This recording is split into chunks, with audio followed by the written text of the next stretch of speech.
ঢাকাসহ দেশের উত্তর ও উত্তর পশ্চিমাঞ্চলের উপর দিয়ে বয়ে যাওয়া তীব্র তাপপ্রবাহ অব্যাহত থাকবে বলে জানিয়েছে আবহাওয়া অধিদপ্তর।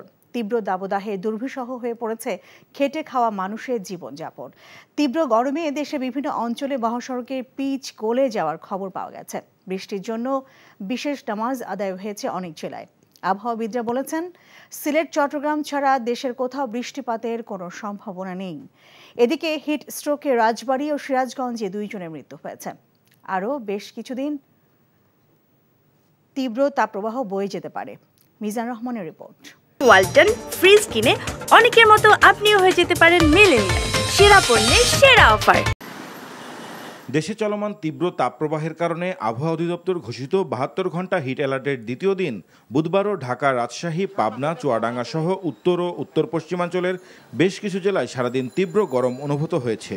এসব অঞ্চলের মানুষের জীবনযাপন বেশ দুর্বিষহ হয়ে পড়েছে। ময়মনসিংহের ভালুকায় রোদের তাপে মহাসড়কে রাস্তার পিচ গলে গেছে। এছাড়া রাজবাড়ীর গোয়ালন্দে একজন প্রবীণ শিক্ষক ও সিরাজগঞ্জের একজন বিশ্ববিদ্যালয় শিক্ষার্থী হিট স্ট্রোকে মারা গেছে। এদিকে তীব্র গরমে কষ্টসাধ্য হয়ে পড়েছে রাজধানীর খেটে খাওয়া মানুষের জীবনযাত্রা। অনেকই কষ্ট হচ্ছে, এটা ভাষায় প্রকাশ করা যায় না। তাপদাহ, তারপরে পেটে টাকা দেয়, বাইরে তো হয় না, খাদ্য আমি ভাত পাই না। বাচ্চা দিন দিরা তাপমাত্রা বেশি, এই কারণে শরবতের ব্যবসা ভালো। ব্যক্তি ভাড়া কেউ দেয় না এবং আমরা ব্যক্তি ভাড়া চাই না, কারণ চাইলে তো অনেকে রাগ করে। আবহাওয়া অধিদপ্তর জানিয়েছে, বিচ্ছিন্নভাবে দেশের কোথাও কোথাও হালকা বৃষ্টি হলেও তাপমাত্রা কমার মতো ভারী বৃষ্টিপাতের সম্ভাবনা নেই।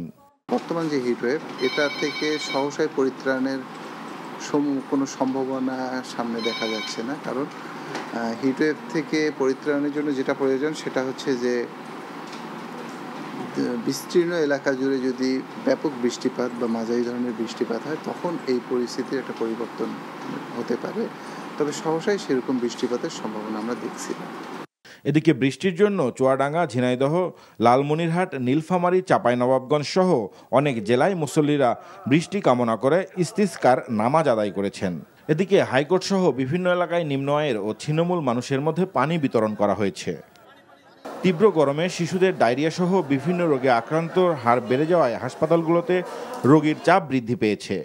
তাপপ্রবাহের মধ্যে সুস্থ থাকতে পানিসহ তরল জাতীয় খাবার বেশি খাওয়ার পরামর্শ দিয়েছেন চিকিৎসকরা। Mizan Rahman, NTV news, Dhaka.